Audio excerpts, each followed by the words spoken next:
இங்க இரட்டை இலை விவகாரம் மூலமாக ஒரு மறைமுக நெருக்கடி என்பது திரு எடப்பாடி பழனிசாமிக்கு கொடுக்கப்படுகிறதா?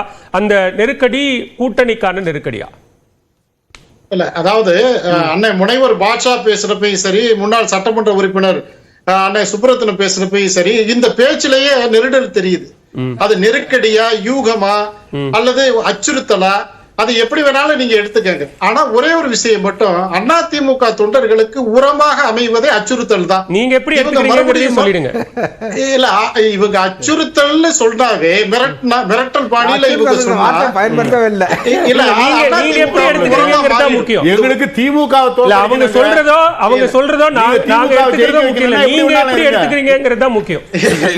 இல்ல, அத நான் என்ன சொல்றேன்னா, இந்த பலாப்பழம் என்னைக்குமே இவங்களுடைய பலன், இவங்க எதிர்பார்க்கிற பலனை இந்த கும்பலுக்கு நிச்சயமா கிடைக்க போறது இல்ல. மீண்டும் மீண்டும் கும்பல் சொல்ற வார்த்தையை பயன்படுத்துறீங்க. இல்ல,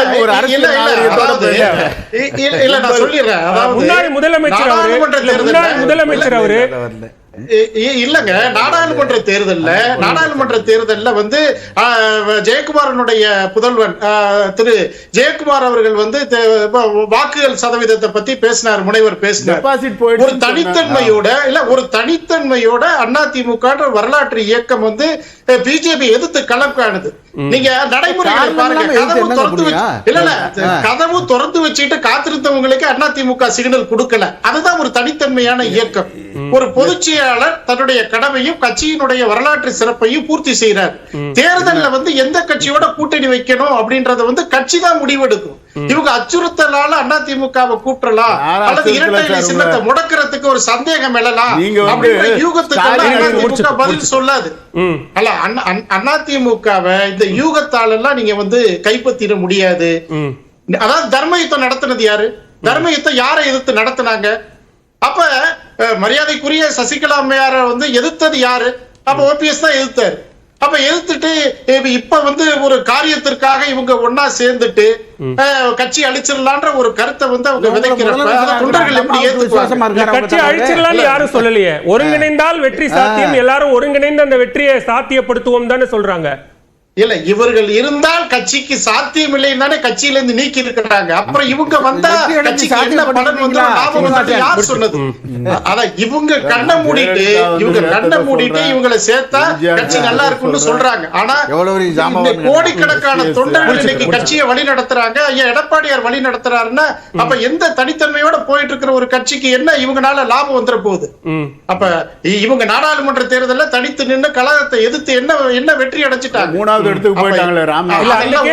கேள்விதான் அதிமுக நோக்கி வருது. நீங்க பாஜக கூட்டணியில இருந்து வெளியில வந்தீங்களே, அந்த வெற்றி உங்களால சாத்தியப்படுத்த முடிச்சதான்னு கேக்குறீங்க. டெபாசிட் போக வச்சீங்களா? நாடாளுமன்ற தேர்தலில் தனித்தன்மை பாஜகவை எதிர்த்து களம் கண்டது அதிமுக. நீங்க பாஜகவோட கூட்டணி சேர்ந்து பாஜகவோட ஆசையை பெற்று அதிமுக எதிர்க்கிறது. ஏங்க, நீங்க முன்னாள் சட்டமன்ற உறுப்பினர் அங்கீகாரத்தை கொடுத்த கட்சியை எதிர்த்து தானே நீங்க வேலை செய்யறீங்க.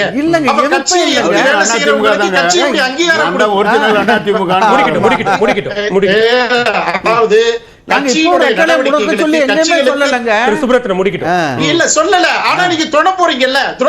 துணை போறதுக்கு பேர் என்னங்க? துணை போவீங்க, கட்சியை அழிக்கிறதுக்கு முயற்சி பண்றீங்கன்னா எப்படி கட்சி தொண்டர்கள் உங்களை